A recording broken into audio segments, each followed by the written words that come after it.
थ' गोजोननाय थाबाय आरोना रायजो राजा नोंथांमोननिसिम हाजासे सापर्ट खालामनायनि थाखाय हाजासे भिडिअखौ शेयार खालामना होनायनि थाखाय मोनसे खौरां बा मोनसे आपडेट नैबे भिडिअनि गेजेरजों नोंथांमोनाव बेखौनो फोरमायनो सानो जितु थारगज होननानै गासिबो थारगज होनबा खायसेफोरा मिथियाबो जानांगौ वर्ल्ड एन्टारटेनमेन्टनि ना बिथांनि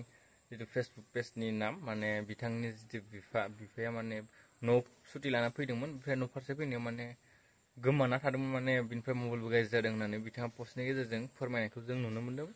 नोंथांमोनाबो निस्सय नुदों जानांगौ बा गोबां शेयार जादों बे पस्टआहाय। दा बिथाङा गावनि जिखिनि फेसबुक पेजनि गेजेरजोंहाय बा ससियेल मिडियानि गेजेरजोंहाय फैफिनबाय होननानै जोङो पस्ट होनायखौ नुनो मोन्दों आरो भिडिअनि गेजेरजों नोंथांमोनाबो नुगोन बिथांनि जितु बिफाया फैफिनबाय आरोना नोंथांमोना नै भिडिअखौ ससे क्लिप होनानै नोंथांमोना नायना लानो हागोन माने बिफाया मोनफैबाय आरोखि। फाग्ला मानसि मानसिया सफैबाय हनै सफैबाय कुचबिहारसिम थांफ्लांदों उन्दुनानै माने कुचबिहारसिम थांफ्लांदोंनो दा ओमफ्राय बे जायखिजाया मानसिफोर कमेन्ट खालामदोंमोन जायखिया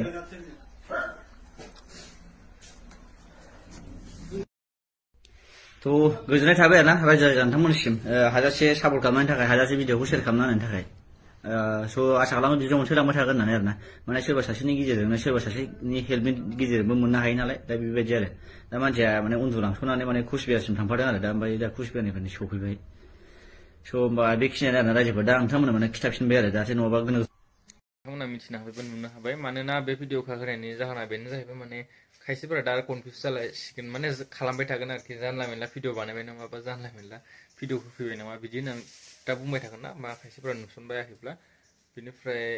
नोंथांमोना नैबे भिडिअनि गेजेरजों मिथिखाबाय बिथांनि बिफाया न'आव फारसे सफैबाय माने बिथांनि थारगजननि बुंनाय बायसाब्ला बिथाङा कचबिहारसिम मोनहैदों होननानै बुंदों माने उन्दुलांसनदोंमोन होननानै बिथाङा गावनि ससियेल मिडियानि हेन्डेलजों बुंनायखौ जोङो नुनो मोन्दों। मोनफैबाय दा मोजां जाबाय बिनिफ्राय बेफोरसो हेफाजाब खालामलायनांगौ आरो ना गावजों गाव एसेबाबो माने शेयार खालामलायोब्ला हेफाजाब मोनलायो। बेनिफ्राय नेक्स्ट आपडेटसआव फिन लोगो मोनलायसिगोन चेनेलाव गोदानब्ला अननानै साबसक्राइब खालामनानै ला नेक्स्ट आपडेटसआव फिन लोगो मोनलायसिगोन।